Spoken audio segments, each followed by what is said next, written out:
അഹമ്മദാബാദിൽ രാജ്യത്തെ നടുക്കിയ വിമാനാപകടത്തിനു ശേഷം എയർ ഇന്ത്യ 171 എന്ന നമ്പർ ഉപേക്ഷിക്കുന്നു. യാത്രക്കാരെ വേട്ടയാടാൻ ഞങ്ങൾ ആഗ്രഹിക്കുന്നില്ലെന്നും ദുരന്തത്തിന്റെ ഓർമ്മകൾ ഒഴിവാക്കാനുള്ള തീരുമാനത്തിന്റെ അടിസ്ഥാനത്തിലാണ് ഈ നമ്പർ മാറ്റാൻ തീരുമാനിച്ചതെന്നും അധികൃതർ വ്യക്തമാക്കി.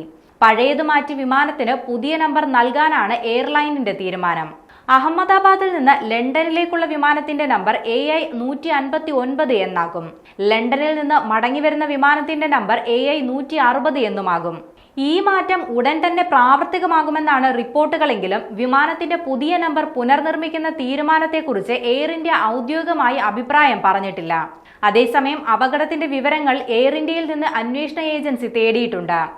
അപകടം സംഭവിക്കുന്നതിന് മുൻപ് വിമാനം പറത്തിയിരുന്ന പൈലറ്റുമാരുടെയും ക്രൂ അംഗങ്ങളുടെയും വിവരങ്ങളാണ് തേടിയിരിക്കുന്നത്. വിമാനം സാങ്കേതിക പ്രശ്നങ്ങൾ നേരിട്ടിരുന്നോ എന്നതിനെക്കുറിച്ച് അറിയാനാണ് വിവരങ്ങൾ തേടിയത്. അപകടത്തിന് മുൻപുള്ള 8 ദിവസത്തെ വിവരങ്ങളാണ് അന്വേഷണ ഏജൻസി തേടിയിട്ടുള്ളത്. രാജ്യത്ത് സർവീസ് നടത്തുന്ന എല്ലാ ബോയിംഗ് 787 ശ്രേണിയിൽപ്പെട്ട വിമാനങ്ങളിലും സുരക്ഷാ പരിശോധന കർശനമാക്കി. അഹമ്മദാബാദ് വിമാനാപകടത്തിന്റെ പശ്ചാത്തലത്തിലാണ് DGCAയുടെ തീരുമാനം. അപകടത്തിൽപ്പെട്ട വിമാനത്തിൽ പക്ഷി ഇടിച്ചിട്ടില്ലെന്നും പൈലറ്റുമാർക്ക് വീഴ്ച ഉണ്ടായിട്ടില്ലെന്നും പ്രാഥമിക അന്വേഷണത്തിൽ കണ്ടെത്തിയിട്ടുണ്ട്. വിമാനത്തിൽ നിന്ന് കണ്ടെത്തിയ ബ്ലാക്ക് ബോക്സ് വിശദ പരിശോധനയ്ക്കായി ഫോറൻസിക് സയൻസ് ലബോറട്ടറിക്ക് കൈമാറും.